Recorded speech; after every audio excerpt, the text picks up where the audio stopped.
Ожидаем.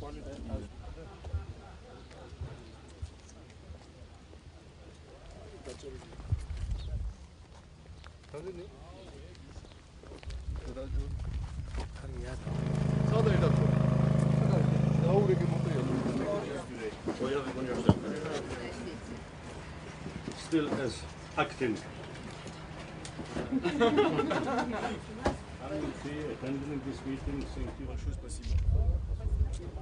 Саза Тавадзе, гражданин Грузии, который уже третий раз задерживается нами. И один раз он также отсидел срок года 2 месяца, после опять был задержан. Но так как он психически больной, мы его стараемся всегда передавать грузинской стороне. Сегодня то же самое произошло.